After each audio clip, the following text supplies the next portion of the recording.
Good afternoon, everyone, and welcome to the special meeting of the Elmfield Town Council for a Proposition 218 workshop. Welcome to a lot of very familiar faces and several that I'm sure you needed to ask directions to find yourself here, but you're all welcome.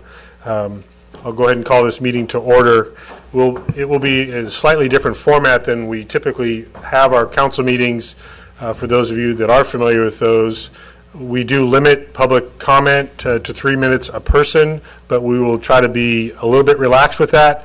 But I want to make sure that we have an opportunity for anyone that wants to speak, may speak, and that we're not listening to just one or two people over and over again. I also want to just let everyone know that there have been some facts presented in the public that staff will clarify and correct as necessary. And if there's information or facts that are being presented that we believe are inaccurate, I may ask for staff to correct that as we go along so there's no confusion.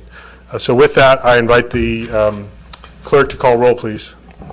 Councilmember Durham. Here. Councilmember Dorman. Here. Councilmember Moeller. Here. Vice Mayor Dornbecker. Here. Mayor Dunbar. Here. Let's move on to item 3, adoption of the agenda. Is there a motion to adopt our one item on this special meeting agenda? We can do a verbal. Are we taking our verbal? So moved. Is there a second? Second. All in favor? Aye. So public comment on anything not on today's Prop 218 workshop agenda. Anything else anyone has to say to the council? Seeing no one moving forward, we'll get right to it. Our item 5A, public information workshop regarding the Prop 218 water and wastewater rates. I think we're starting with Steve and then going to a staff report from Maria. Very briefly, yes. And thank you and welcome everybody to an opportunity to present more detailed information on utility rates. And as a resident and customer, I know that none of us enjoy paying more. But I also think most of us know that there's no such thing as free utility services. So today's presentation is going to try to explain where we're at, the basis. Our staff had prepared multiple presentations, but what we're going to do is go through the process. First, our finance director will provide a little bit of an overview, and then the independent rate consultant will walk you through. And I do want to point out what I just said, independent rate consultant. The process in California for public utilities is we're required to have an independent review, analysis, and recommendation as a part of this process. So this is not something where the town staff just went ahead and said, oh, we want this, we add this. And there's a variety of things that go into the process, but I want to set that up is that the other thing that's a little bit unique that you don't see, I would ask each of you to think about if you know what your 5-year projection for your PG&E bill is. I don't see a lot of hands raised. And probably most of you really don't know a 5-year projection of your cable TV. Another challenge for us is that we are actually proposing a 5-year rate structure and telling you what the rate structure will be as it goes through. This particular rate setting process has a challenge in it that is unique because of a Supreme Court case. And that is a challenge for the elected officials in the community and a challenge for town staff. Because, and the consultant will explain more, but as many of you may recall, for a number of years the town has had tiered water rates, which were known in California as conservation-based rates. The present case law at that point in time supported that. The conservation-based rates allowed us to basically encourage conservation by having rates at different tiers that said when a person started using more than that, then they needed to start paying a premium. In part, it was an accepted practice to allow for encouraging water conservation.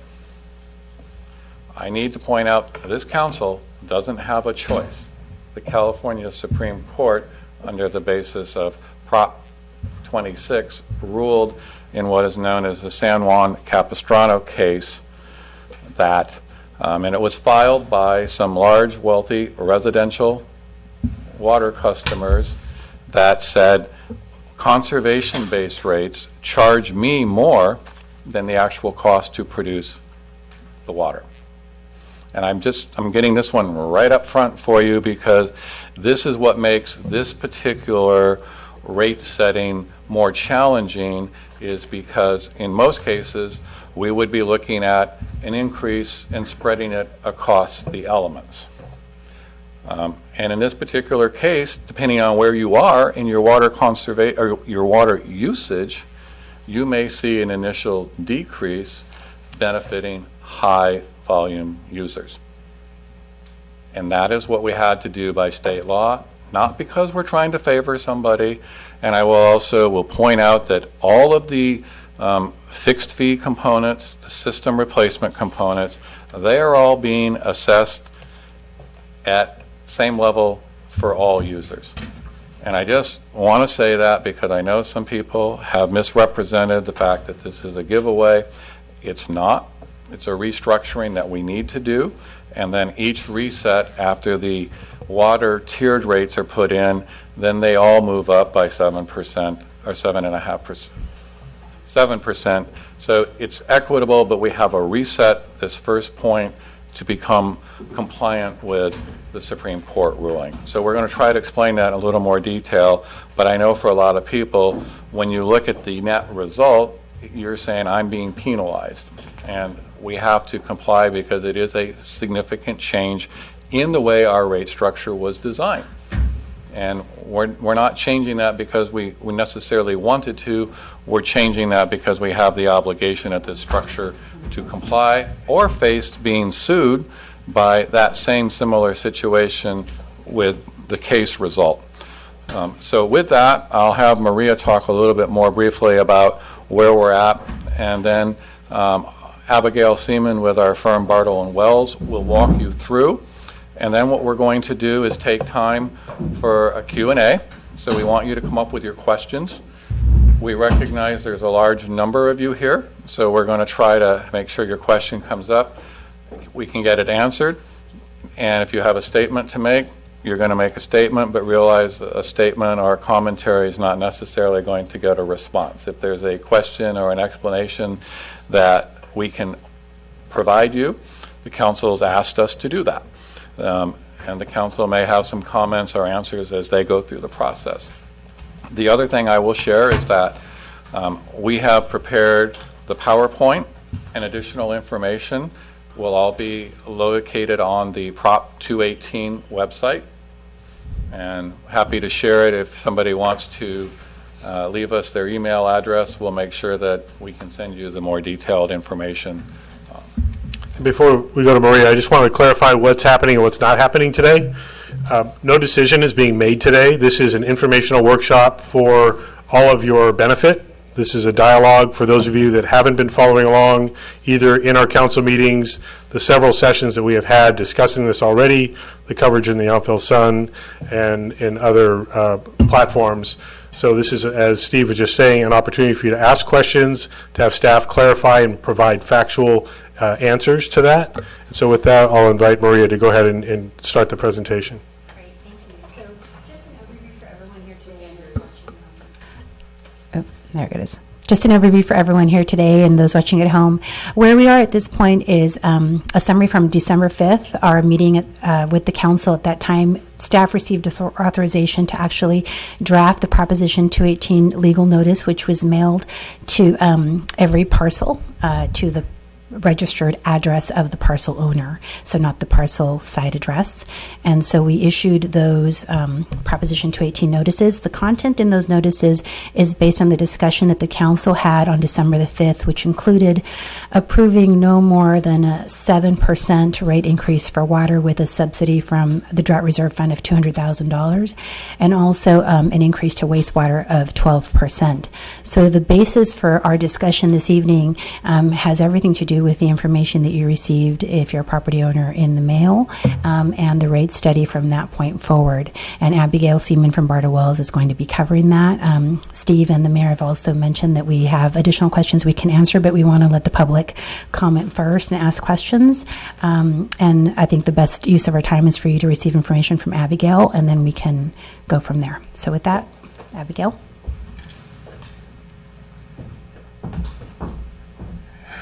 Hello. Good evening, members of the council and mayor and members of the community. My name is Abigail Seaman. I am a financial analyst with Bartle Wells Associates, and I seem to have turned off my PowerPoint here. Excuse me. It is an honor to be in Yountville this afternoon on this beautiful day, and also an honor to be speaking with you on behalf of the hard work that has been put in by the ad hoc committee composed of staff, council members, and my firm, Bartle Wells Associates. I overheard in the crowd that this water rate study and wastewater rate study, it's a lot of numbers. In fact, it is all numbers. So I'm hoping in this presentation that I can explain to you simply, concisely, and pictorially what is in the water and wastewater rate study, exactly the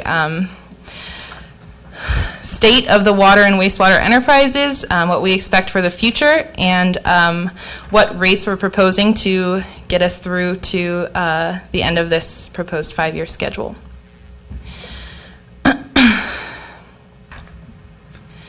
So, one of the purposes of this presentation is to get ahead of a few anticipated questions. One of them is, what do water and wastewater rates charge? What is the basis of those charges? And who pays for what, essentially? A couple pieces of legislation affect water and wastewater rates.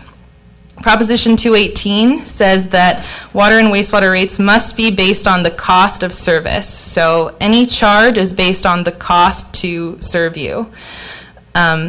That means that one group of customers cannot pay for another group of customers, and it also means, as interpreted by the San Juan Capistrano decision in 2015, that high water users cannot subsidize low water users. So tiered rates have to be cost justified, meaning it costs more to provide that water to you. Proposition 26 says that fees, so meter test fees, service turn-on fees, also must be based on the cost of service. And Government Code 66,000 says that capacity fees must be based on the benefit received by new connections. So we can't say new developers should pay for our water and wastewater rates. We can't say people who need improvements should pay for our water wastewater rates. They need to be based on the cost of service. So I'll start with the water system. The water system is a self-supporting enterprise, meaning it's supported by water revenue. That can be rate revenue, that can be connection fees, and we'll discuss potentially general fund money. The water enterprise is in a good financial position in that it holds no debt, but we have significant capital improvement needs in the future. The 2016-17 fund balance is about $1.4 million, and you also have a drought reserve fund reserved specifically for drought uses of $2 million. Your rates have stayed the same since 2015. Here's another anticipated question. How are costs changing over the next 5 years? Certainly there are some assumptions put into the rate study. One of them is based on the fact that personnel expenses, specifically pension costs, are expected to go up in the next few years. The cost of supplies and services, CPI is about 3%, so that's what our projections are based on. And water purchases from the Veterans Home going up in the future. So your current operations expenses are about $1.1 million, and they're projected over the next 5 years to go up to a little over 1.4. Here is a look at your capital plan. Your largest capital plan your largest capital expenses are in 2019-20. They're totaling about $2.1 million over the next 5 years, and that covers aging infrastructure and requirements that the agency is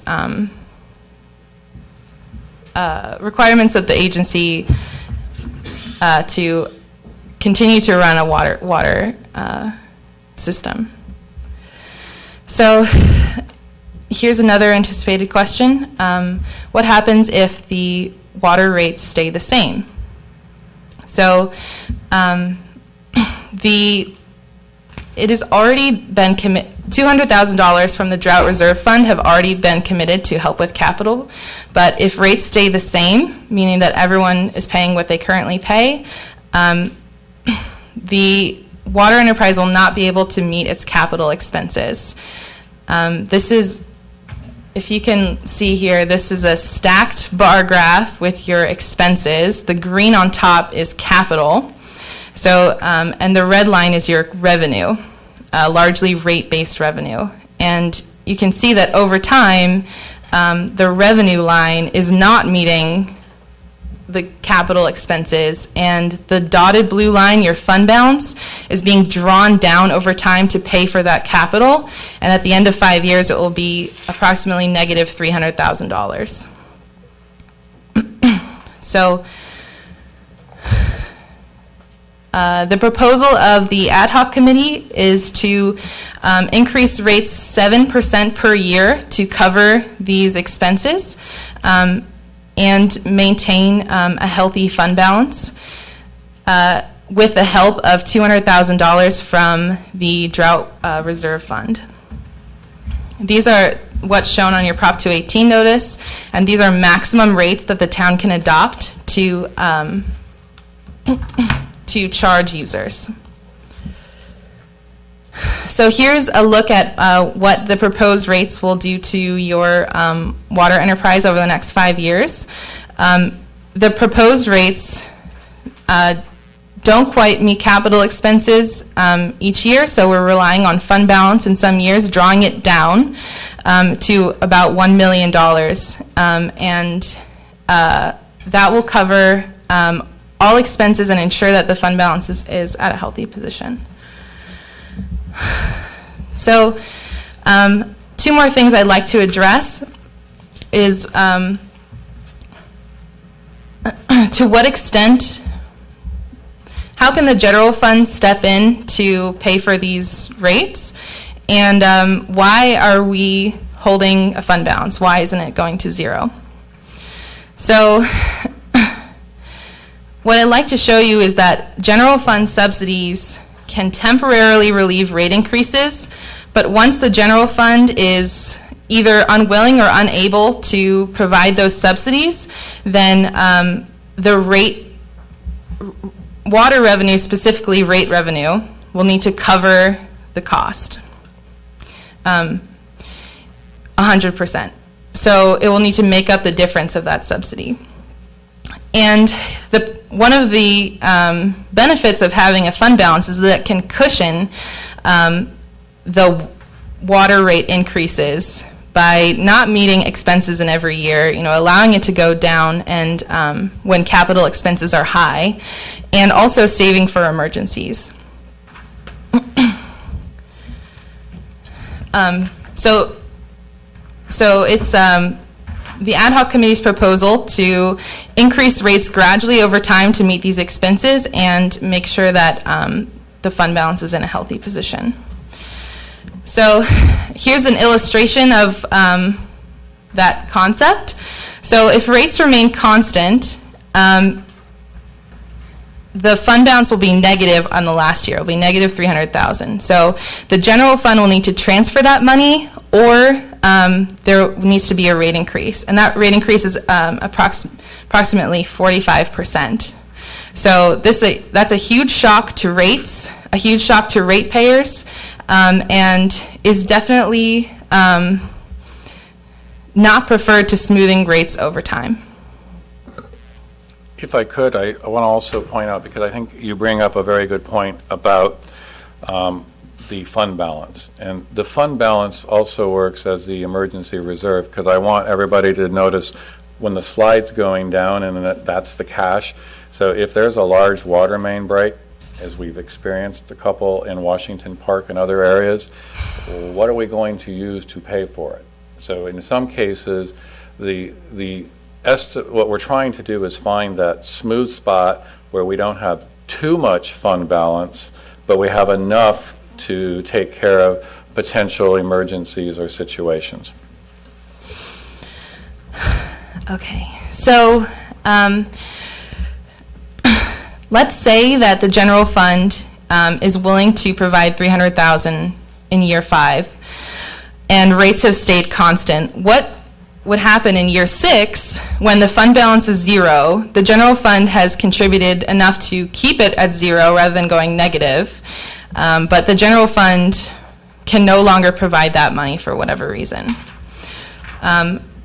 Revenue from water, and the majority of that is rates, will need to cover 100% of the expenses. So there's no fund balance cushion to smooth rates over time. So the general fund would need to contribute another $600,000. That's essentially equivalent to a 94% rate increase in year 6. So looking at the future, subsidizing rates over the next 5 years will put the water enterprise in a tough position in year 6 in the future because a large rate increase would be needed to meet growing expenses. So again, what's proposed in the Prop 218 notice is 7% annual increases. We're also proposing a change in the water rate structure to comply with recent legislation. There's no proposed change to the monthly fixed charges inside town. So fixed charges are based on meter size. Typically, a residential meter is 3/4 or 1 inch. So those meters pay the lowest fixed fee per month. So no matter what you use, you pay that meter charge. Higher meters pay a higher fee because they contribute more to the water system, so they are responsible for more of those costs. And so restaurants that for example, who have a 4 or 6 inch meter pay more. You also have a system replacement fee, which recovers a portion of your capital expenses, and that's based on meter size too. We're proposing a 70% surcharge outside town on the meter charge and the system replacement fee. It costs more to provide water outside town, and that's the basis of this. That's the premise behind this calculation. It's currently 87% on the meter charge alone, 87% surcharge. So we've also addressed the tiers, and 2 tiers can be cost justified by putting your conservation program into the 2nd tier. So anyone consuming above 4 units will contribute to a conservation program. I believe includes rebates, that sort of thing. And all other users will pay a single rate that's essentially the average of those 2. They cover all volumetric costs. So what is the impact of reducing tiers from to 2? Well, the low user has to pay more for those first 4 units of water. So the low users will see the largest increase of $6 per month. An average user will see a slightly smaller increase, $1.97 per month, based on 11 units of usage, and a high user will see a decrease because those higher tiers are now eliminated. So this is a picture of where you stand with your neighbors in the Napa-Sonoma area. The town's rate is below the area average, and that second arrow shows where you'll be with the new rate structure and the proposed increase. You'll stay below average.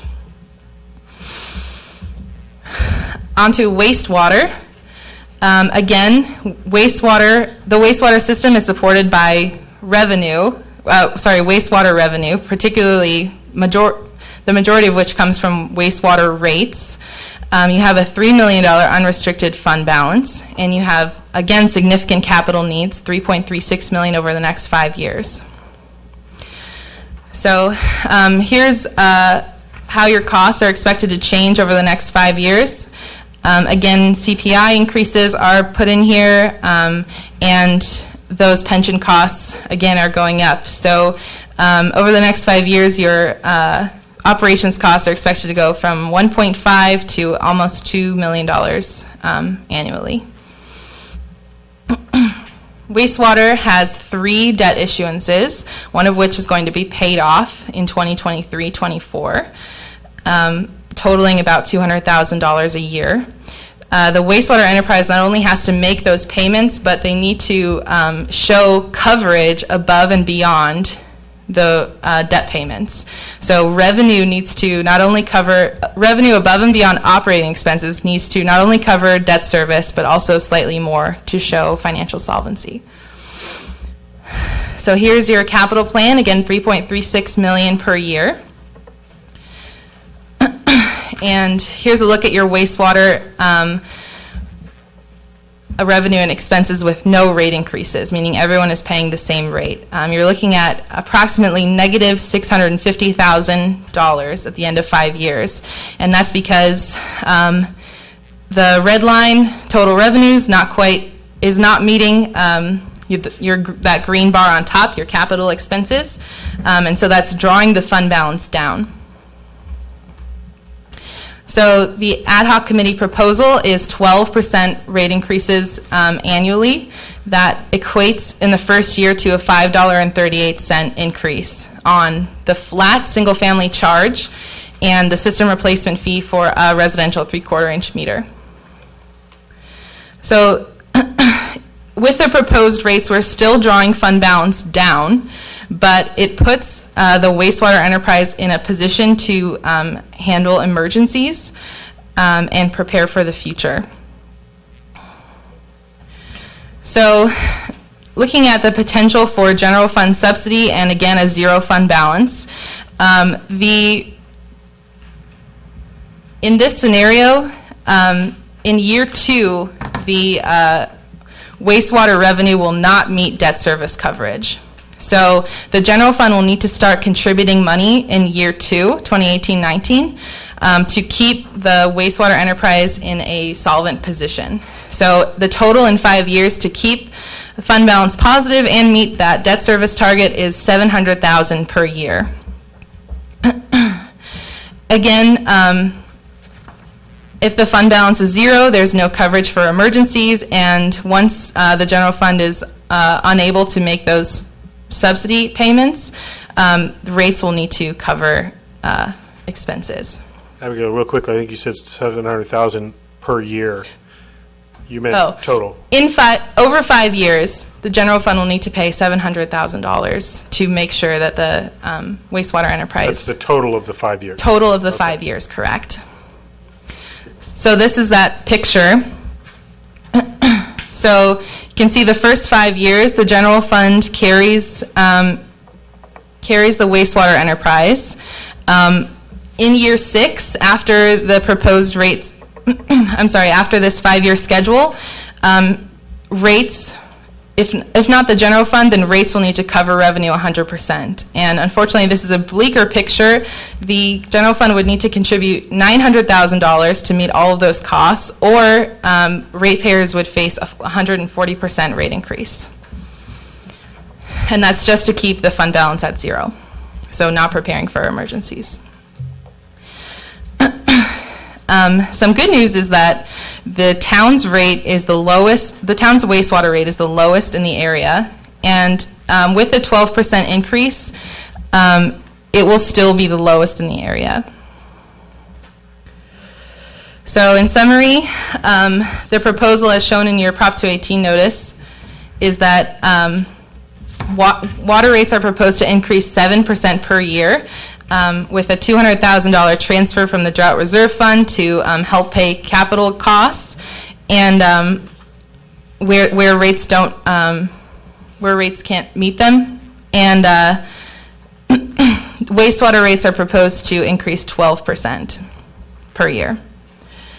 And this would gradually increase rate revenue over time rather than trying to hold off as long as possible and then see a spike in rates. So, an overview of Prop 218 procedures. You've received a notice that details these maximum rates.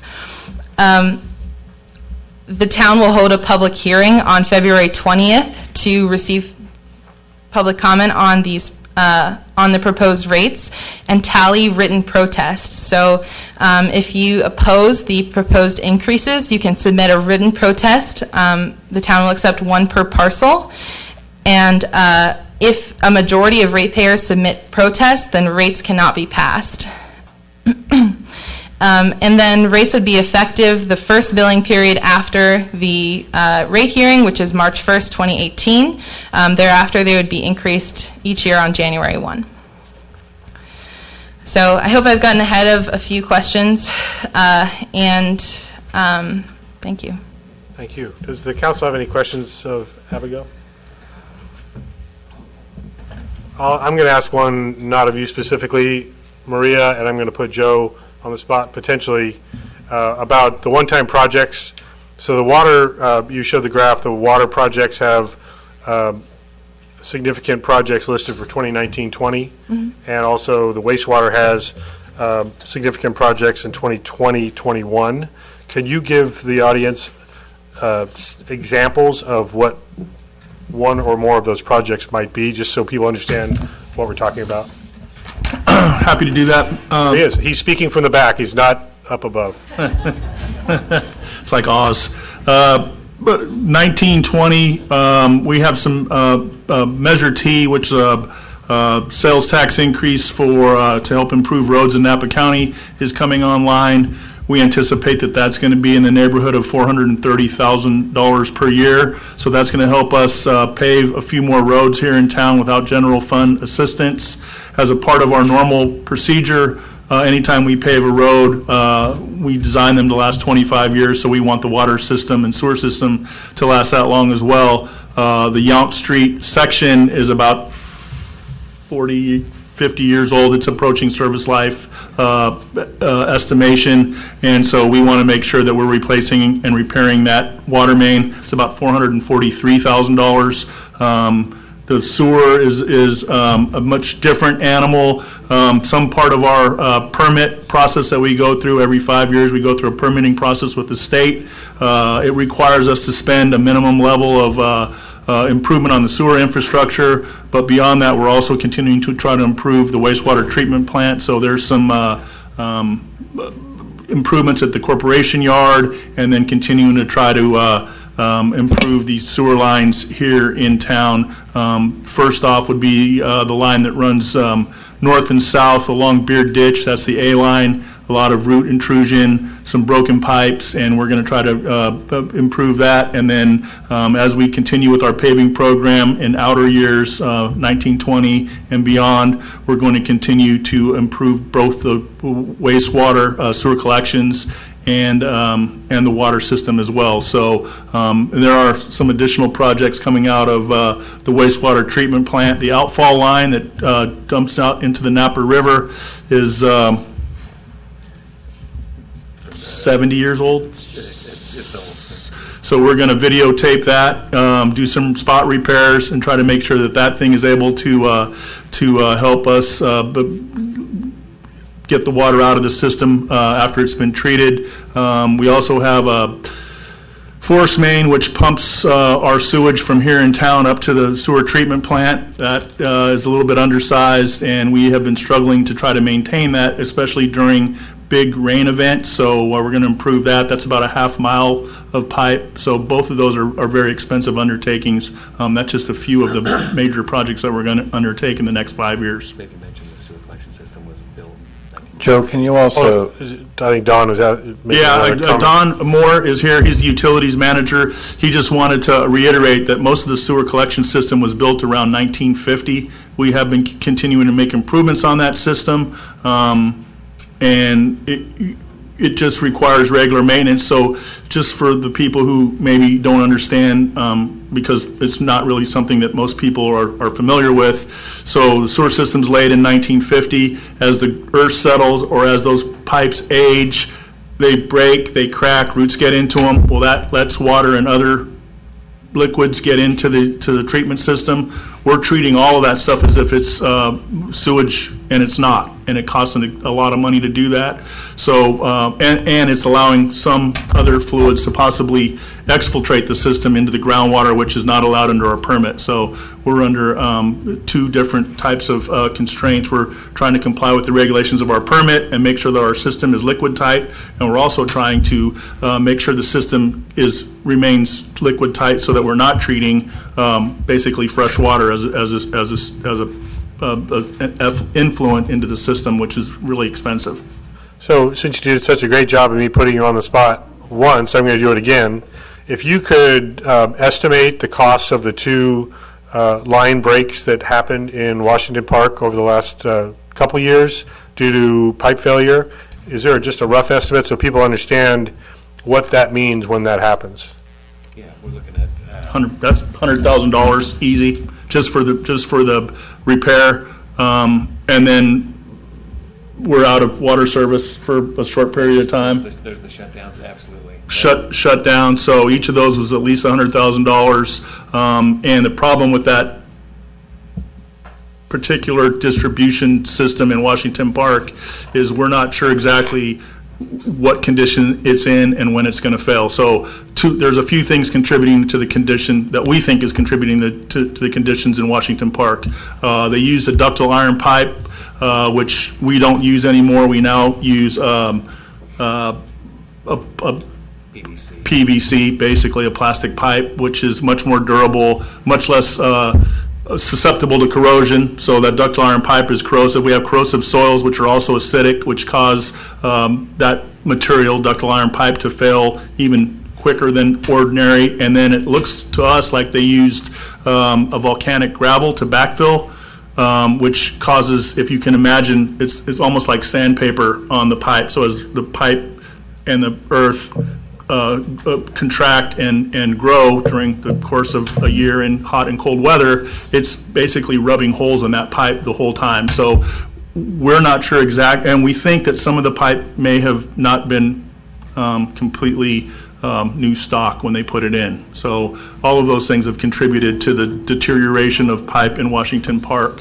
Not meaning that it was used, but just meaning it wasn't fresh off the truck and out of the factory. So we're not completely sure exactly when or where that system will fail. We know it's going to fail again, and we want to make sure that we're able to kind of do an assessment on that, figure out what it's going to take to correct those conditions and get that system into a more reliable state of operation. Thank you. I think Vice Mayor had a question. Yes, please. So thank you for the presentation. Sure. I do have a question and ask you to clarify one more time the tiered rate structure and how that influences the large volume users of water to get a rate decrease. Right. If I could just reference your current rates back here. And if I could just add on to that while you're looking for your information, how are, for example, our mobile home parks impacted being single meter compared to residential neighborhoods where each parcel has its own meter? If you could add that to your answer. Sure. Thank you. So the current rate structure has 4 tiers.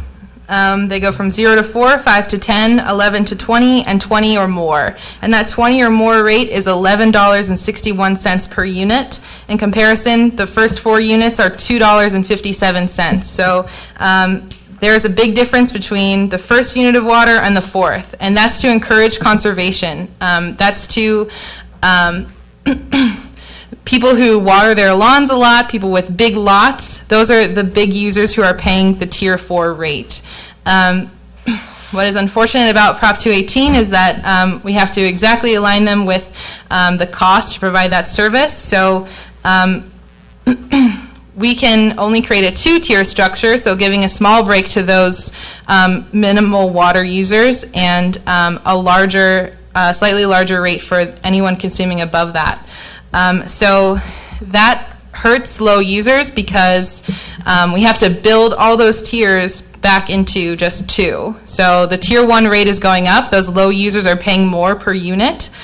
And that is mobile home users, those are multifamily, those are people on a fixed income. On the other hand, those are people who are temporary residents, people with vacation homes. Let me clarify a couple things for you, Abigail, on that, if I could.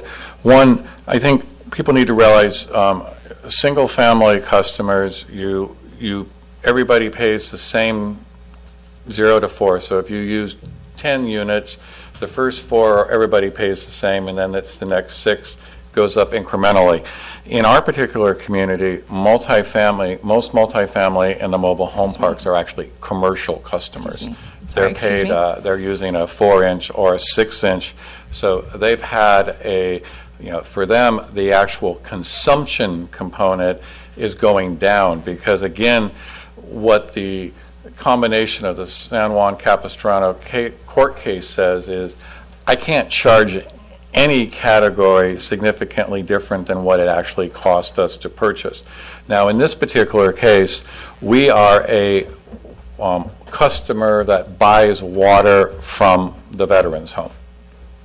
So the veterans home gives us a bill. They collect all of the costs associated for them to operate Rector Reservoir, the treatment, maintain the pipelines that they do before it transitions to us.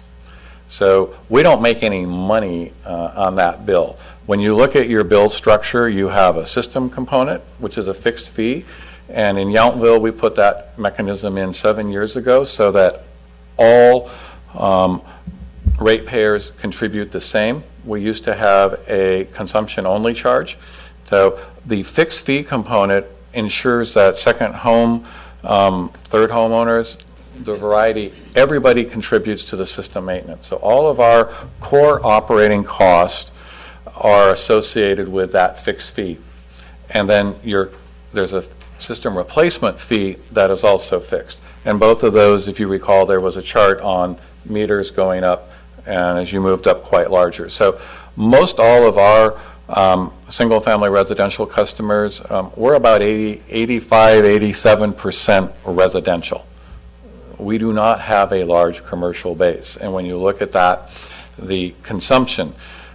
So this part of the bill, and that's why I want to say, the fixed fee components, everybody is seeing a 7% increase on those components. The only part where somebody may receive a one-time, and I'm going to say right now, it's a one-time reset this year, and then each of those consumption charges goes up 7% in future years. So it just happens, unfortunately, if you're a low volume user, you're seeing that component of your bill. Everybody else's component of the bill looks the same. And we do the same thing for commercials, so we've had to categorize that. So in this particular case, because we had been using volume-based discount or volume-based conservation, those are all coming back down. Did you have any more answer to the Vice Mayor's question? Did we answer your question? Well, I don't think so. Okay. Because it's illogical that the high people who use a great amount of water will be paying less on the consumption of it. Again, I want to use, I think I understand Vice Mayor Dornbecker. At the end of the day, and go back to that one chart if you could, what it is, I think, Vice Mayor, is they still pay a higher bill because they use more water. It's just that consumption component variable is changing. If you see here, what we call the low user, their bill will be $61.45. A moderate or average user will receive an $86.86 bill based on their consumption of 11 units. So they pay about $25 more than the low water user. So that's why I want to stress. A high water user still pays $119, which is still more than the average user, but that high user under our current system with the conservation-based tiers was paying $137. So volumetric-wise, they still pay for their increased consumption above what a low user does. And again, the town has no choice in this structure because of the court case and the litigation that's come out of it. We'd be facing a lawsuit based on not doing something. Okay, thank you. Yes, Councilmember Dorman? Thank you. And a follow-up to the Vice Mayor's question, under San Juan Capistrano, we are allowed to do 2 tiers for usage because we can cost justify. Could we not also do a tiered rate for the 2 fixed fee components because the greater use of water puts a greater strain on the system that we're operating? I actually want to draw your attention to this chart. Our meter size actually already does that. The single-family 3/4-inch meter size is $42.07. A 4-inch meter is $702.75. The 6-inch meter is $1,401.30. So, Councilmember Dorman, your point about a ratio, the business community is the people that are having a 4-inch and 6-inch to high. So in essence, we have a variable rate that for access because they have a greater access and demand on system capacity. And I thank you, and I understand that the larger the meter, the more they pay. But as we look at increases, which to me is a separate idea, could we increase them, say, 10% versus 7%, or is that not allowed? No, I go San back to Juan? what the earlier slide, and this is for voters in the audience, you may recall Prop 218 and then Prop 26 were approved by the voters in California. So bring you back to Prop 26, which says we cannot charge more back than it cost us to produce, or the rate structures have to be comparable across all classes. So we've, due to the voters' actions, have really lost a lot of flexibility with how to price something, and we're not allowed to charge disproportionately one category of ratepayer. And the reason we're able to charge out-of-town users at a higher rate is because of the increased cost of providing that service to that distance. And the fact that we take on some of the regulatory compliance responsibility, but those are the costs. Also, that's one factor that's also reduced. There now, when we did the cost analysis, the out-of-town surcharge actually decreased from 1.87 to 1.7, and there's no rate differential, again, due to the San Juan Capistrano court case on their actual water consumption. Now, I also will point out that there are only 35 out-of-town water customers, so it's a small aspect of our operation. That's the other thing that I think some people need to realize. We are what is considered a very small utility, and we have just in the range of 800 accounts, so that's not a lot of people to distribute the cost of operating the business. That was the point I was going to make, Abigail, to your charts on where we stand, for example, with the water rate survey being higher than Napa, for example. But Napa has 75,000 people, and so they're able to distribute the cost of the service. Correct. But if we look at comparable, even slightly larger communities, Healdsburg, Sonoma, Calistoga, St. Helena, all much higher rates, even if we have the 7% increase Correct. in there. Again, we have 880, I think it is, customers basically trying to foot the bill, and we don't get a break on all of the costs of state regulations and system impacts, and that's just the nature of being in such a small community. Right. Is that an accurate statement? Yes. Okay. Great. Maria, is there any more to our presentation, or are we going to get to public questions and comment? Okay, Abigail, thank you very much. So I encourage any members of the audience, I'm sure there's one or two of you that might have a question or a comment. Again, if you would identify yourself just for our record and limit your comments to 3 minutes so we have a chance for everyone to participate. I invite the first speaker to come on up. Okay, seeing no one interested in speaking today, we'll just, come on, you got to move. All right, of course, we have to lower that microphone for the first person. Bruce couldn't have gotten up and been the tall guy. No, just go ahead and pull that down, Bonnie. down. Yeah, there we Okay. go. So, We're good. couple questions. Just for the audience as well. Oh, Adjust that way. that's like a ride. Okay, so, just two questions. Before you get into it, Bonnie, could you just identify yourselves for our... Bonnie Buss, I'm resident in Washington Park, where we will look forward to that next water main break, I guess. Doesn't the builder hold any responsibility for that? Can we sue them There has been a instead lawsuit. of? Yes, there has been a lawsuit, so... Good, okay, because it sounds like there should be. On the water usage charge, 11,000 gallons per household, how do you get to that number?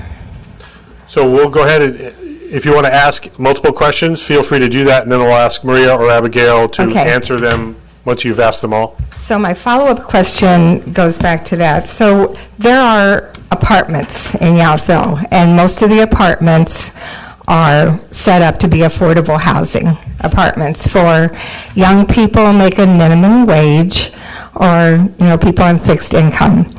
And yet they're getting charged exactly the same rate as single-family homes. So that makes, I'm talking specifically about the apartments behind Hotel Yountville. They don't have washer dryers in their apartments. They don't have landscaping charges.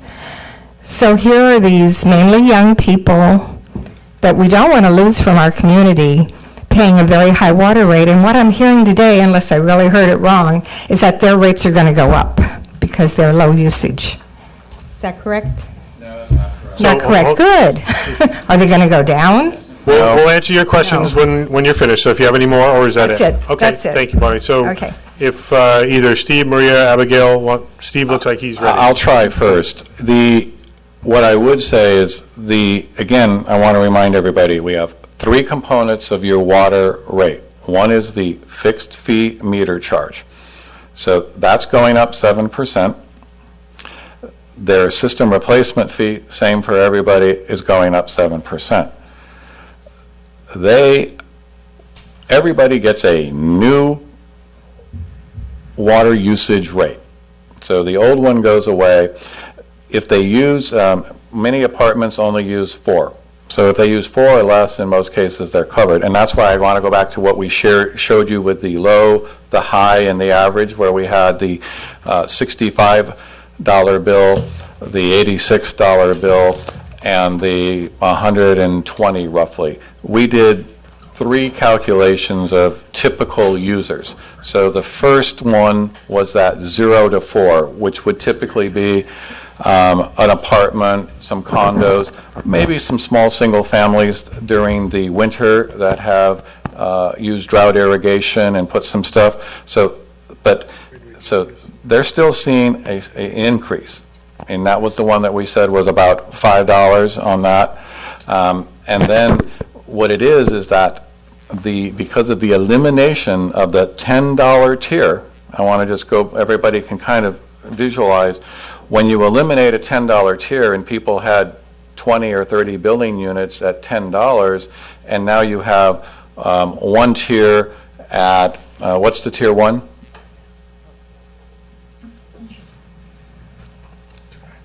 Tier 1, you're talking about $3.18 or 17 cents? So what will happen, a low user, and that's why I want everybody to visualize, if you use 4 units of water, which is 40,000 gallons, that would be $12 for your actual water consumption. Not sure it's 40,000. That's a little high, Steve. 4,000. 4,000, I'm sorry, 1,000, I added one too. So what I also want to stress is, at 318, and then our second tier. So anybody beyond 4 across that use, everybody, those are billed at 357, right? 363 for the second tier. Let's get them, Abigail, could you just turn that microphone on in front of you there? So tier 1 proposed $3.17, 0 to 4 units. Tier 2, anything above 4 units, is $3.63. So what I want, So those are for single family. Multiple family, $3.52 per 1,000 gallons. Correct, flat. and the biggest thing is I want everybody to realize, so there's no longer that $10 tier plus. There are only the two. So your water consumption, the first 4 units are billed at $3.18. Anything beyond that is billed at $3.63. So that is why a high-volume user, only on the consumption component, but at the end of the day, it results in a potentially lower bill than they're currently paying. So I just want to stress, that's where it is. But again, the user has control and influences their bill based on their water consumption. A low water user is still going to have the lowest water bill, the $65 bill. Regarding multifamily, the current rate is $4.40 per unit, and that's going down to $3.52. So on the consumption side, that piece will go down for multifamily users, people in apartments. And again, not all apartments in Yountville bill individually. Some have master meters, and then they include that in the rent or have a charge. Some apartments are individually billed and accounted through the town. So that just, there isn't a one set formula for all of that. So just to be clear, you said the 2 mobile home parks would see a reduction in their per unit cost for water. That's correct. And apartment buildings would also see a reduction in per unit cost. Correct. And it would be a different per unit cost based on how much water is being used. But no, that's for single family homes, never mind. I should have stopped before that. Okay. So did we, Bonnie, we covered your questions, I think? There was one, the first question, did we answer the first question? Determining the water use, like, how do you set the 0 to 4? 11,000 gallons. Okay. It's average single-family usage for 2016, I believe. Average monthly usage. Can't have you talk from the audience, Bonnie, and then we'll get to the next speaker after your question. So just so I'm clear, I know that the apartments I'm talking about, they are billed individually, and the rate is always like $92 and something a month, because I see that bill. It's not me, but so what if someone, so they're still, it's still assumed that they're using 11,000 gallons? No, that's why I'm saying these Single family, okay. Those are illustrations. But I do want to clarify, Bonnie, you bring up a really good point. The $92 bill that you're speaking about is actually the combined water and sewer bill. No, I know, yeah, but it's the same every month, pretty much. And that would indicate, right, so that would indicate to me that the person there is in the low use, and that number we showed you on the lowest use is what they will see. Okay, thank you. Thank you. Next speaker. Hi, I'm Julie Worthington, and I'm going to back away from the specifics and think a little more generally with a couple of questions. The second paragraph that we got, the first sentence says, the town's water and wastewater utility enterprise fund operations are separate from the town's general fund, such as parks, blah, blah, blah. So I'm wondering, why? Is there any way that we could ask that it not be separate from general fund? I think Steve will probably address that. As you probably know, the town did use general fund money to subsidize water rates about 10 years ago for about 10 years, and the council determined that that was unsustainable, that we would run out of money, and we would also use money that would be targeted for other projects. It would no longer be available.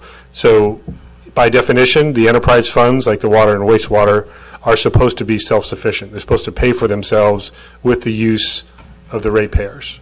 But that's something the town decided to do. It's not a law from the state or anything. That's something we decided. Correct. Okay, so that's something to think about.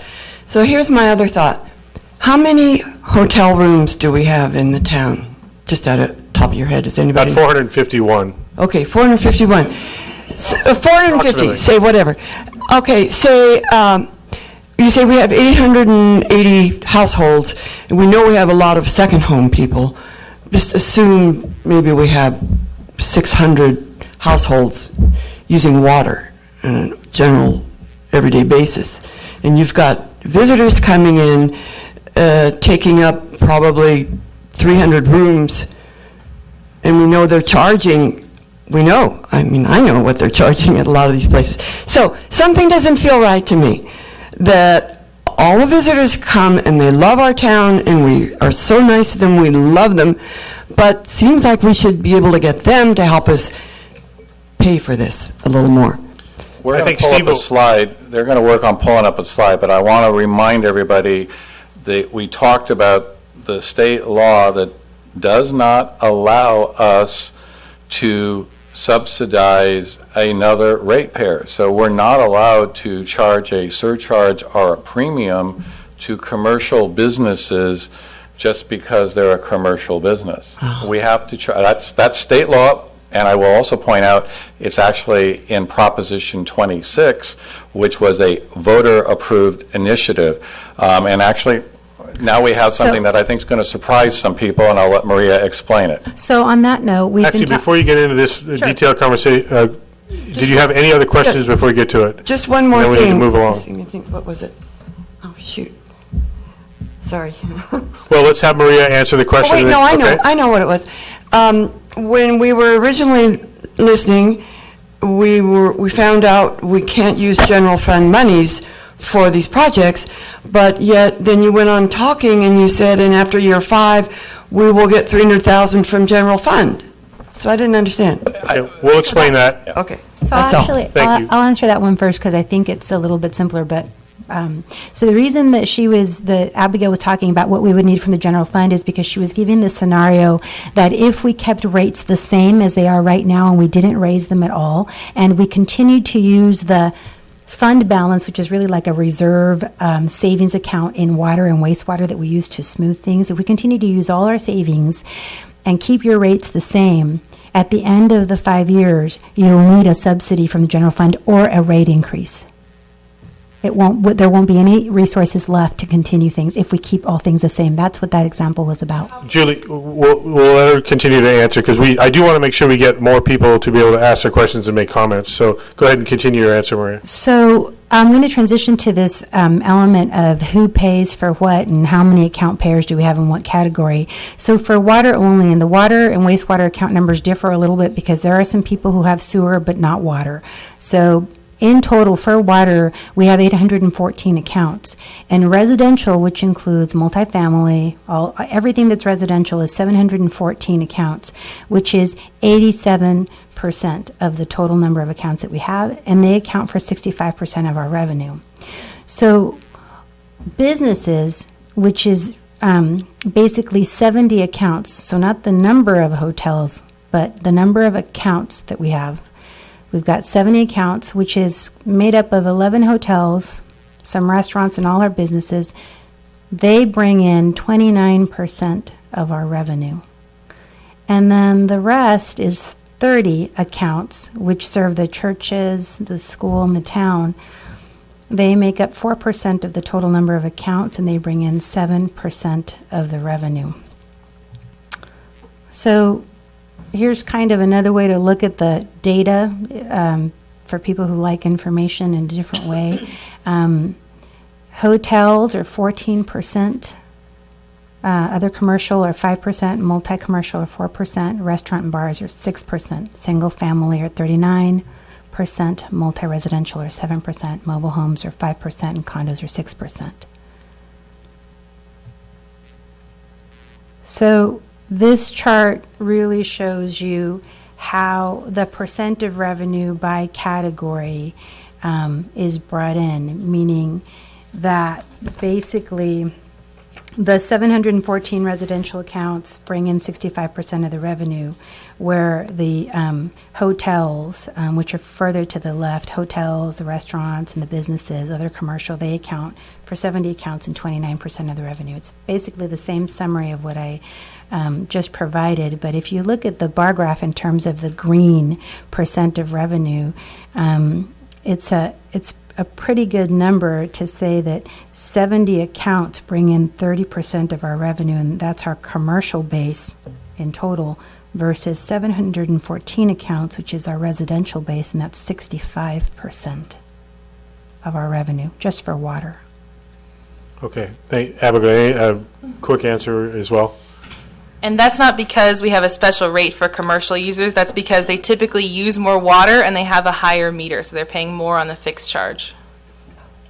Fixed charge and the volume they're using, so that's a higher number overall. Yeah. Councilmember Dorman, real quickly. And, well, do you have any figures on how those percentages will change under the new rate structure?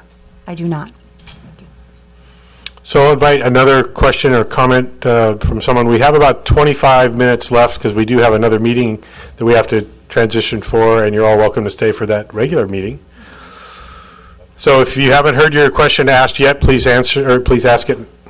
Hi, Pam Reeves, 6887 Jefferson Street. I would love to see those charts, not on the revenue side, but the actual usage side, because I think we all have this feeling that visitors use a lot of water in the town, and that in a way, business has a greater ability to recover cost of doing business, where residents, especially in this town, was very heavily weighted towards the retired community on a fixed income. I think some of our remedies for the situation should be looking towards business to help out. And I am wondering, since there has been mention of general fund monies being able to subsidize certain portions of the water rates or water infrastructure, is it not possible for us to raise the TOT by 1% and earmark it for only water improvement district and not have such a high percentage of that infrastructure be subsidized by the residents? I think that we all know that the hotels are looking at a much higher priced guest and a much higher priced room, and 1% TOT would not break their bank, but it would make a difference for our water infrastructure, perhaps.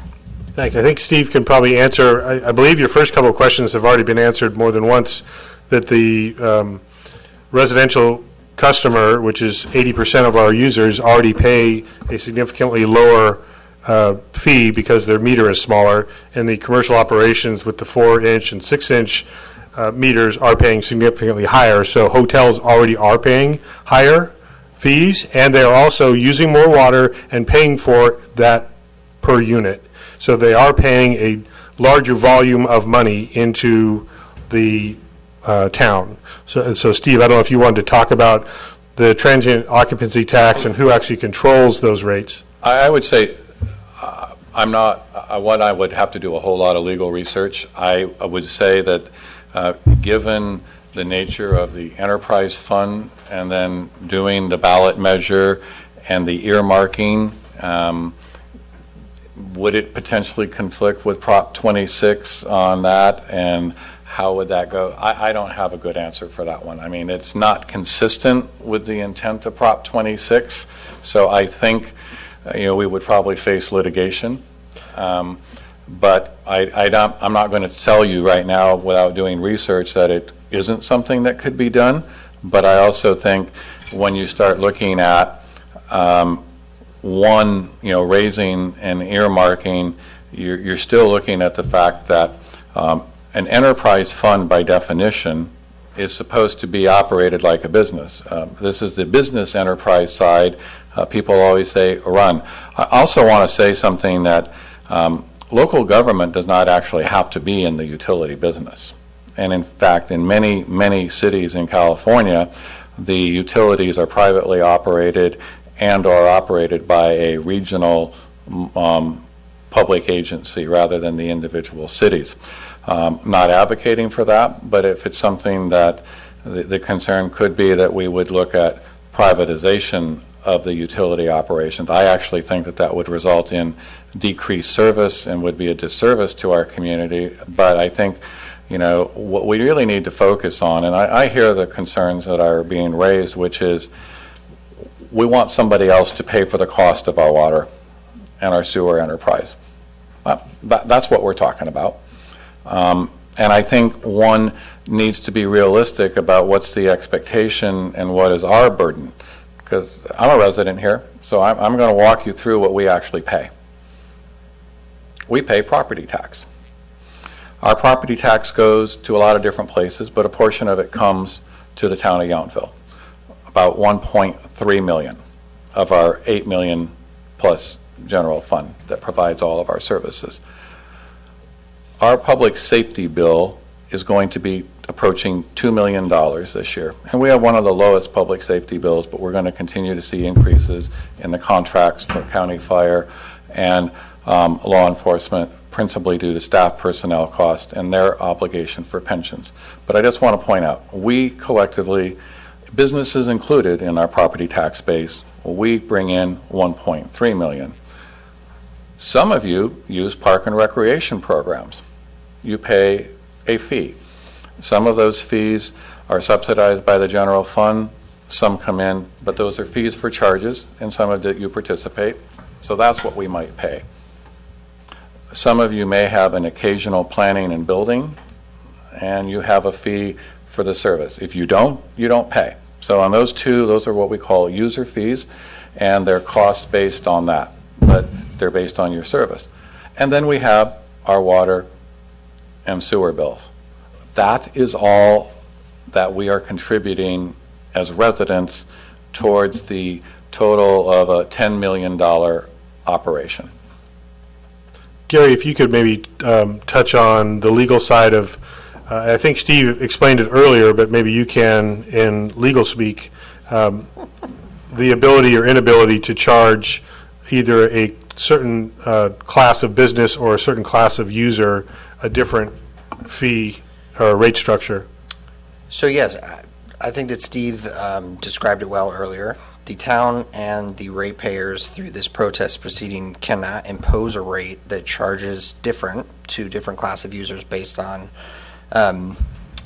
consumption if it exceeds the cost of providing the service. So this analysis and the point of Prop 218 and 26 and before that Prop 62 and 86, the purpose of those string of anti-tax measures that started with Prop 13 in 1978 and still continue to a certain point today is to restrict the ability of the town to impose these types of taxes. So an engineer's report is required, and part of this process is to ensure that no single rate exceeds the cost of providing the service, the overall cost, factoring in things like infrastructure and what it costs to buy the water, things like that.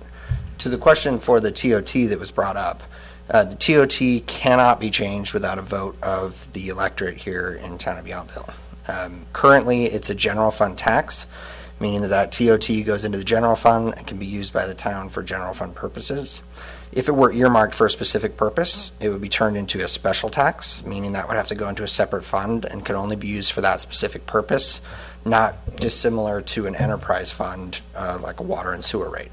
So it is possible to earmark. It requires a higher vote threshold. So to pass a special tax and to earmark it for a specific purpose requires a 2/3 supermajority of the electorate to pass that.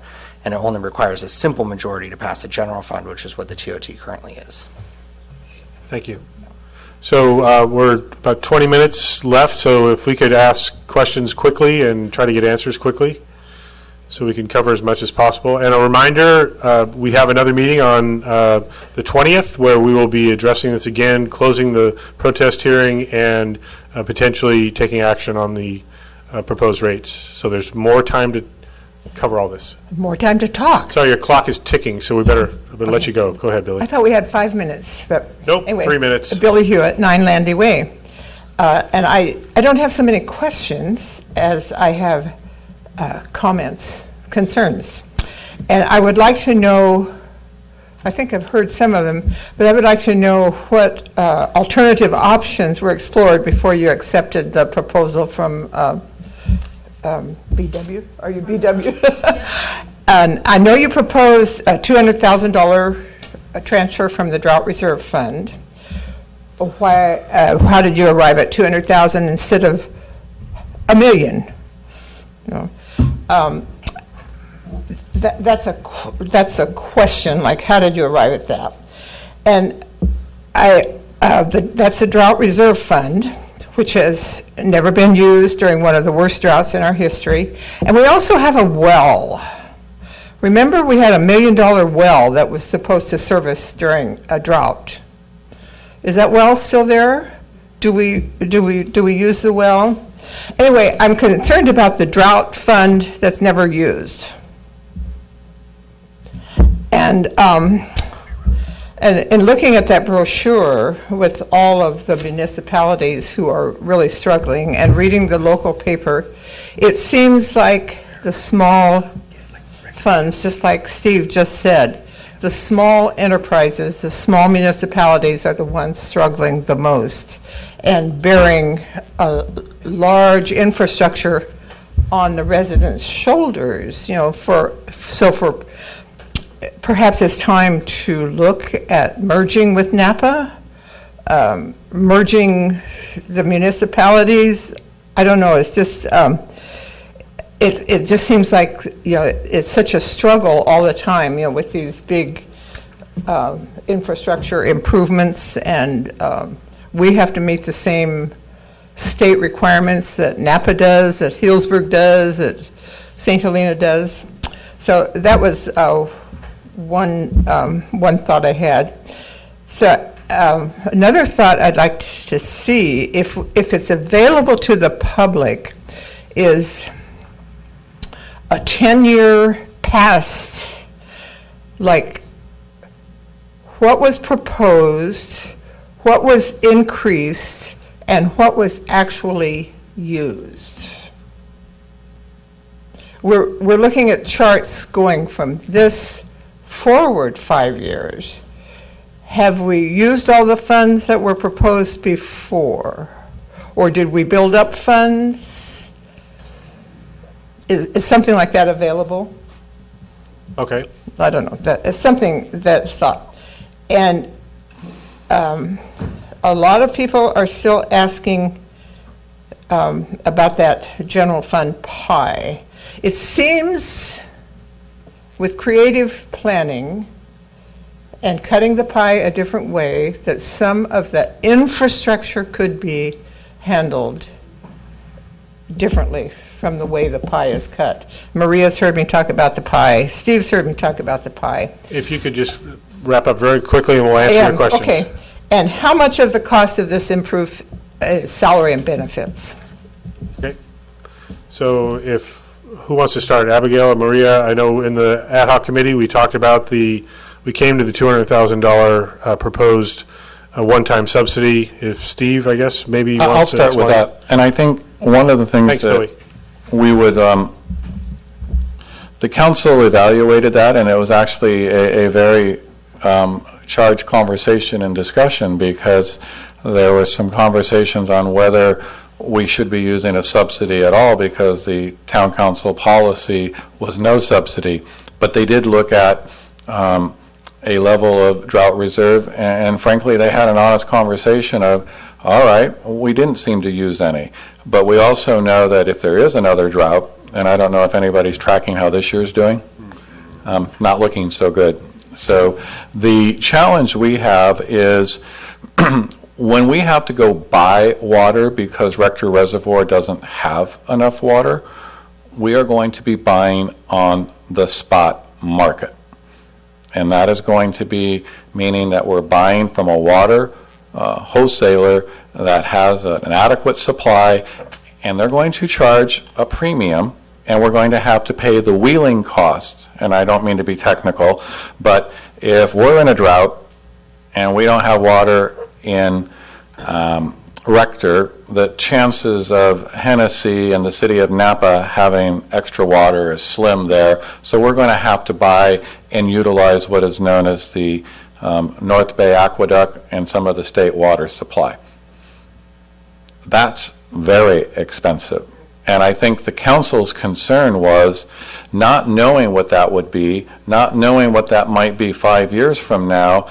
They're very cautious of trying to not draw down, because it'd be really easy to say, oh, let's take the whole 2 million, distribute it, avoid a rate increase, and then we have a drought 3 years from now, and we're faced with not having the ability to have the funds to buy off the spot market. So, I mean, I'm just going to say they may have some comments that the ad hoc committee, but that really was that. I also want to share with you the $2 million drought reserve fund is a result of one-time savings from the sale in 2009-ish, when the council had been paying a premium to continue to participate in North Bay Aqueduct.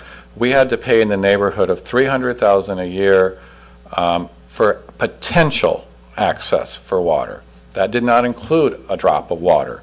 So one of the things, as you may point out, these are some things that the council looked at and said, well, that doesn't seem to make good business sense when we now have a new agreement that's been renegotiated, restructured with the Veterans Home and a reasonable supply, because your water rates would have had to cover that $300,000 annual cost. So that's a little background on how those two all work together. Yeah, Abigail, did you have any further about the discussion we had at the ad hoc committee for the one-time subsidy and how the $200,000 was reached specifically? I think. But my recollection, Mayor, was that was my recollection, Mayor, that was a kind of a compromise from the council ad hoc committee member. I'll add to that then. I remember we talked about a couple different numbers, and it wasn't moving the rate very much to add a lot more money. We talked about $300,000, and it was going to move the rate maybe a half a point, something like that. So we saw the $200,000 one-time subsidy allowing us to come down from, was it 8.5% to 7%. And then this council had a robust discussion about whether we should even include $200,000. And there was some talk about we should just leave it at 8.5%, and the users should pay for the system, which is what the definition of an enterprise fund is. The council agreed that we wanted to provide some softening of the increases, so we came up with a $200,000 one-time subsidy. So that was an attempt to, in short term, very short term, help, I'll use the term, subsidize people's water rates. But I was on this council way back when Steve joined us 10 years ago, and we saw that it was going to be a dramatic increase in cost to continue to do that for the town. We all enjoy the services that we pay for. Steve called them out already. Nobody wants those services to be cut, but nobody wants to pay taxes to pay for the services we have either. So that's the challenge that we're in. You know, everyone uses water, so we should all be paying for water. If you don't use a bridge, you don't pay a bridge toll. It's that type of thing. If we're all using water, we need to pay our fair share of the cost of that service. And I think this council and our staff has had great vision to making sure that we are prepared for as many possible circumstances in the future as may come up. We don't know if there will be an infrastructure failure in a year, 5 years, 10 years, but we want to be prepared for that. We don't want to be caught with no money and then have some catastrophic event happen and we don't have the resources, or then all of a sudden we can't provide the services that we all enjoy. That's what we're trying to avoid. Some of this is an insurance policy to make sure that we have a fund that can afford to pay the impacts in the system operating as it does. We're very fortunate that water main breaks, sewer breaks are very rare in Yountville. We want to make sure it stays that way. But as Dawn and Joe have alluded to, our infrastructure is 40, 50 years old in a lot of places. those are the lifespans of these types of systems. So our generation is needing to update for the next generation. There were two other questions. Yeah, so there were a couple other questions that, and then we'll get to Bruce. So did you want to? The well, is there a well in the town? We have a well. By county approvals, we're only allowed to use the well for emergency. So we do periodically, we keep the well in maintenance.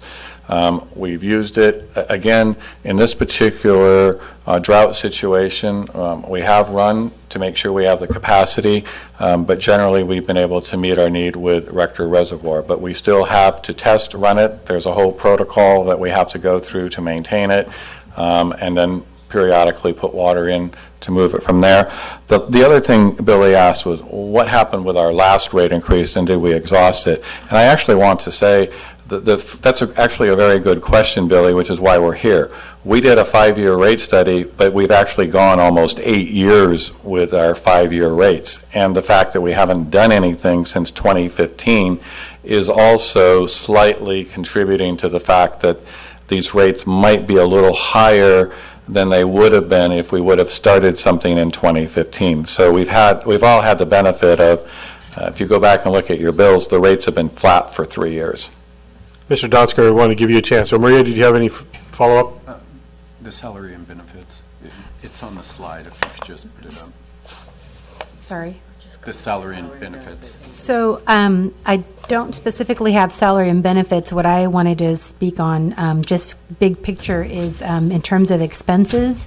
So this slide here is really about, for wastewater, the green bar is the total revenue that's come in. The orange and the lime green bars are the expenses for treating wastewater and the collection expenses.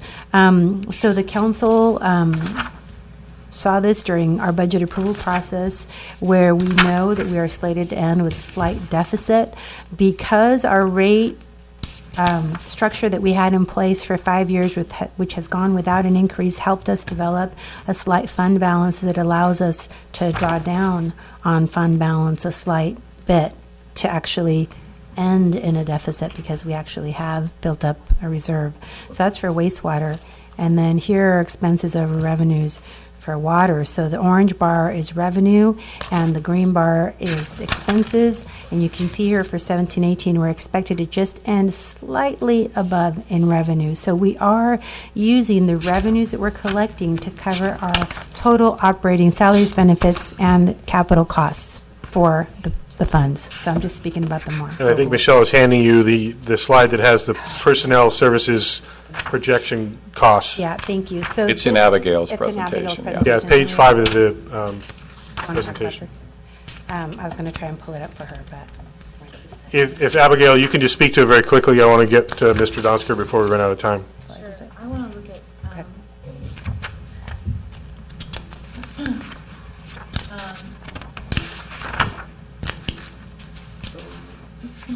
So this is a Your microphone.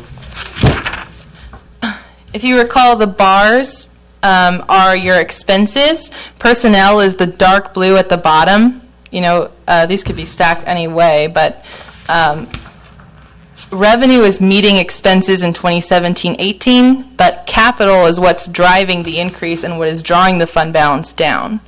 So those increases in personnel, by 2021-22, we may not be able to meet those proposed increases, but capital is the main driver.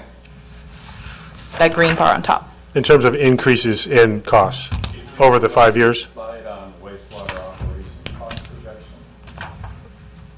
I think there's one that counts as this will show you. Steve, your microphone, please. Sorry. We have one for both water and wastewater.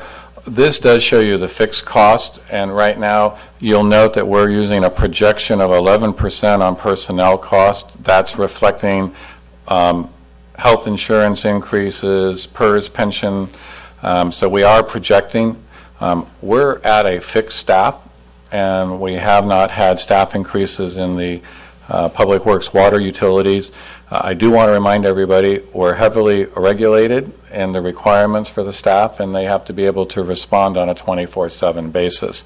So you are seeing an increase, and then we're projecting a leveling out at about 5% or just slightly ahead of CPI for the last 2 years. Okay, thank you. Mr. Donsker, please, I want to make sure we get to you. We're running out of time, so this will be our last speaker. Mr. Donsker, Andy White, Bruce Donsker, learning a lot. The question on the occupancy Yeah, could you just get that mic a little bit closer to you? The question on the occupancy tax, I think I heard that it could not be earmarked for a specific use, but it could go, we could raise it 1% and put it into the general fund?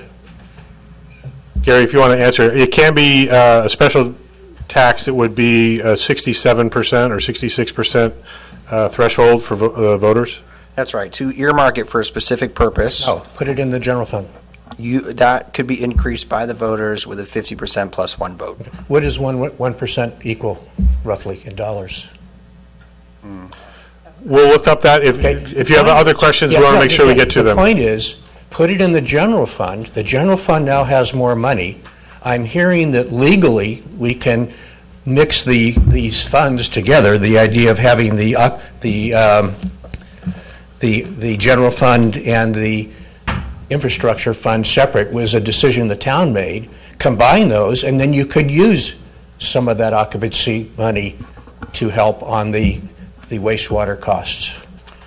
Yeah, I just want to clarify. The general fund can subsidize an enterprise fund, but the enterprise fund cannot be combined with a general Okay, so okay, perfect. So if that money went into the general fund, it could subsidize the enterprise fund and lower our rates.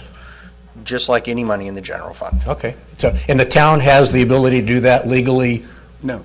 To do that? Well, the voters would have to increase all right. the transient occupancy tax as a general fund. I would bet they would do that versus Well, you're guessing at what the voters may or may not do. That's not necessarily true. The other point, Steve made a comment that the town's hands are tied in terms of the Supreme Court case and the rate structure changing. 100% correct. I understand that. When you look at the 7 pages of information here, a lot of information, and all the charts, it is my understanding that the Supreme Court case is that one paragraph. Yes? Okay? So if you want to get to we're running out of time, so if you want to make a point or a question, that's fine. My point is, when we talk about the increase, that our hands are tied, the increase is from 5 different categories. In our water bill, we are fixed by the Supreme Court on the smallest increase item in there. The water usage in the example in your report goes from 39 to 49. That's up $10 or $120 a year. Our increase is over $700 a year. So the fixed portion is 20% of the total. So that's not correct, and Steve can clarify. Because that's what we talked about when I want to go back. You're talking about a total increase over the duration of 5 years, Yes. and that is not an annual increase. I'm not saying an annual. You just said that. No. You're saying at the end of 5 years, that rate is $700 higher than our rate today. That would be correct. Okay, Now I want to go back. But what you said was it goes up You said an every year annual. of $700. It's up smaller each year, yes. So here's where we are. Thank you, Maria. The first thing is the San Juan Capistrano Supreme Court case provides guidance on the consumption and the elimination of tiers. And that is what is restructuring there. The town council is proposing a 7% increase across all the categories of the fixed fee and the system replacement fee for water, so all meter sizes, consistency, and then we're putting a new volumetric charge in. We have a water conservation program, but again, because of our size, it doesn't result in a whole lot of difference in cost. And then we have a 12% on the wastewater, and again, we've gone through that, and that's also starting off in the $5 a range for the average single-family home per month. So the first year is more like $120, and it's accumulative. The conversation, again, about funding this, funding that, and having somebody else fund it is all a nice conversation, but we need to be able to have a funding structure that's fiscally stable and responsible. And right now, the responsibility that I've been given by the town is to operate a business enterprise fund consistent with industry standards, meeting the federal and state regulatory compliances in a prudent manner. And if that, in the council direction, is that it be ratepayer sufficient. And I'm going to go back to why we have an enterprise fund. Again, the challenge we face is, and at the end of the day, any distribution of funds becomes a prioritization. And there are certain people that have an interest of X, and somebody has an interest of Y. But when we come to a water and wastewater, the town does not actually have to provide water and wastewater service. We have an obligation to provide public safety. In this particular case, the town contracts that out to help maintain that. We have an obligation for administration and oversight council. We have an obligation to provide planning, public policy services, and maintain core infrastructure. But I'm just saying, so for this particular area, it becomes an interesting discussion. And Steve, I want to interrupt you just quickly, because if Mr. Donskoy had any other final question or... I think this is great, because I think I'm hearing we're in agreement. I'll be careful on how I phrase it, that in 5 years versus where we are today, we will be at about $750 higher annual rate versus where we are today. You get yourself in trouble when you say annual rate. Okay. The year, what we pay for the year 5 years from now. No. That's what the cumulative increase from today in 5 years will be a cumulative of $700 and some. So the cumulative increase over 60 months is $742.86. If you divide that by 60 months, which is the life of the rate study, and over 5 years, it's $12.38 a month. Okay. The numbers from the charts that the town put out says that in year 2021, our wastewater will be 78, our water will be 113. Multiply those two numbers by 12. So on this chart, we're looking at wastewater, and so the first column... Talking both of them together, because we pay all of it together. The rates are different. Yeah, I understand. They're different, so I'm just looking at the cumulative increase. So in 17-18, per month, the ratepayer for wastewater will be paying $5.38 a month, and that's only going to be for 10 months if we implement in March. So the total that the ratepayer is going to pay for that year is $53.80 for wastewater, $53.80 more. The following year, 18-19, it's $72.24. The year after that, it's $81. The year after that, it's $90.72. The year after that, it's $101.52. The total amount paid over that period is the sum of what it says on the last line, where it says total increase paid over 12 months is $399.28 for wastewater, and that's $6.65. Same rates we're talking about. Then for water, same concept. Currently, for the average single-family home, 11,000 gallons in consumption. The current rate is $84.89. The proposed rate for the council is $86.86 starting on March 1st. The difference is an increase of $1.97 per month. Multiplied by 10 months, that's $19.70. Every year thereafter, then, staying on the last line, the following year it's $73.44 more. The year after that, it's $78 more. The year after that, it's $84.28 more. The year after that, it's $89.16, for a total of $343.58 over 5 years, which is $5.73 a month. So after 60 months, a ratepayer will have paid $742.86 in 5 years, not annually, in 5 years. $12.38 a month if you divide it by 60 months. I think we're looking at different numbers. You're looking at the change. I'm looking here where it says typical single family bill will be $78 in 2021 versus $44 now. Typical single family bill Water, 113 in 2021, 84 in 2016. The slide You has- take those two numbers, multiply them by 12 for I 12 have. months. That's what this chart exactly does mathematically. It Okay, so that's for exactly half does of it. that. That's for the water. I just covered that. So yes, for water and for wastewater, I've done exactly that math as you have asked. So it is $700 higher. At $700, you will have paid, after 5 years, you will have paid $742.86 after 60 months, if you're looking at it for months. It's not every year. It's after a total of 5 years. That's what this says. So, This is what Bruce, it we says. need to wrap up. So, thank you for your questions and your comments. As Councilmember Dorman has a quick question or a comment. And first, thanks to everybody for coming out tonight, but trying to go to Mr. Donsker's question, let me ask the question in this way and see if we can, because this seems to be an important point to a number of people I've spoken with. So here's the question. In the year 2022, assuming we do no further rate increases, we're at the end of our 5-year proposed rate increase.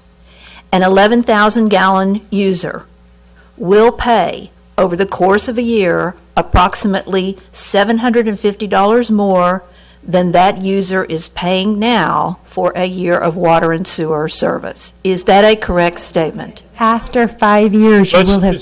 Sorry, No, folks. that Let year, Maria in answer the the question. 6th year, in year 6, will they be paying $750 more per year for water and sewer service than they are paying today?